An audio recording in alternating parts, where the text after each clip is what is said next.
I came to the idea of this season of having the audience participate in a more active way in our performances after a 2009 performance that we did of a piece by David Lang called Battle Hymns.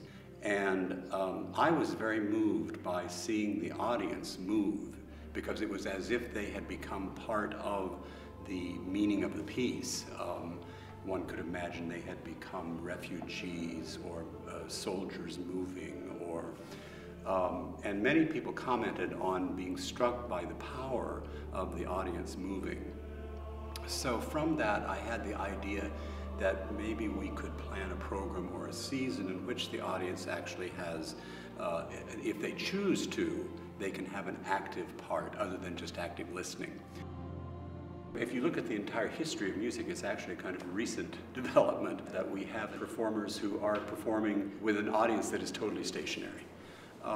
Music for centuries was a participatory thing that, you know, everyone was involved. At this time in my life, being a spectator is not welcome. I love it, yes, but I hunger to be part of it. At 70 years old, and having done this for about 50 years, it's really important for me to keep trying new things. It's frightening in a sense, because we don't have the control of the outcome as we do in a usual performance. And you know, as a classically trained musician, we want it all to be perfect. And in the kind of things that we're doing, that is not necessarily the goal.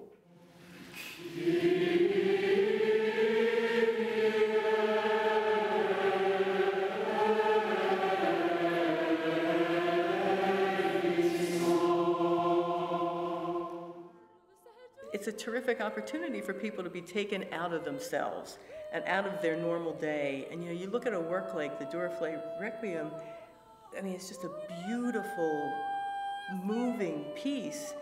And that's not the same thing as sitting in front of a television. You know, I think that we all have some creativity in us. And I think people need to be encouraged to explore that, and not to say, oh, well, that's not for me. Oh, well, I can't do that. I can't do that. I mean, so many people, so many of us, we say to ourselves, well, oh, I can't do that. I can't do that. You know, I shouldn't go to the opera. You know, who am I? I'm not an opera person. Or, you know, it's that kind of anti-culture. I thought of Rollo as a composer with this idea of audience participation, because his background is in music, where it is absolutely a part of the music that there isn't really an audience as much as everybody participates. Working with Alan Harler has been an amazing experience. I've had a great opportunity to work with him as a colleague at Temple University, but now that he's retired from Temple, I am more thrilled to work with him in a capacity with the Mendelssohn Club, because I get to see his work up close and personal. And I've been to a number of Mendelssohn Club performances, and I have watched his very creative intellect at work. So to have the opportunity to be a part of that is very exciting for me.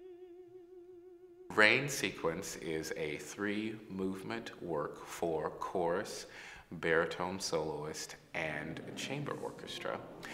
The piece started out as just an idea of finding a way for the audience to create some kind of gestures or movement or sounds that would work with the mood of the music.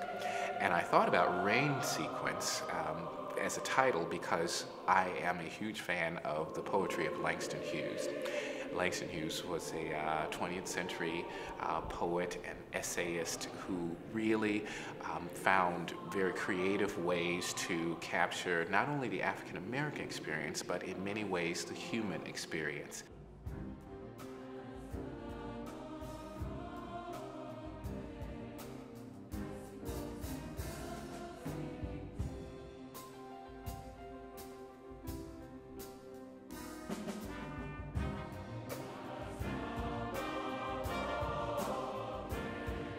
his way of bringing us along. Like, don't look at the music, dance it. You'll get the rhythms if you just dance it. And it's really true. Sitting out there, and it was hard to sit in the chair and not get up and dance. I feel like a lot of times audiences try to distance themselves from the performance, and I think it's a great idea to really encourage that participation. I thought it was wonderful.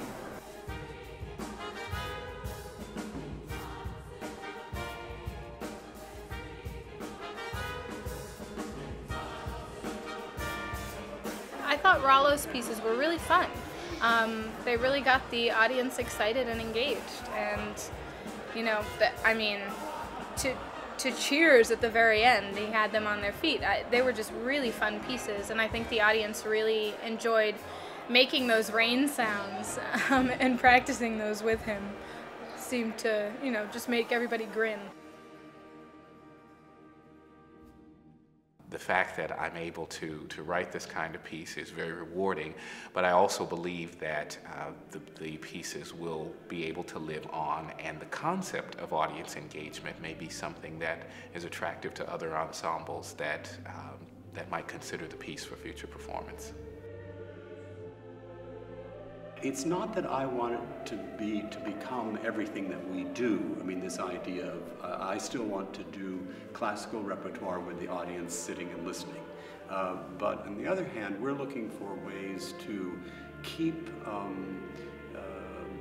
older audiences interested in classical music and to interest new audiences and younger audiences to classical music. And I think that the participation, the active participation has a life, probably.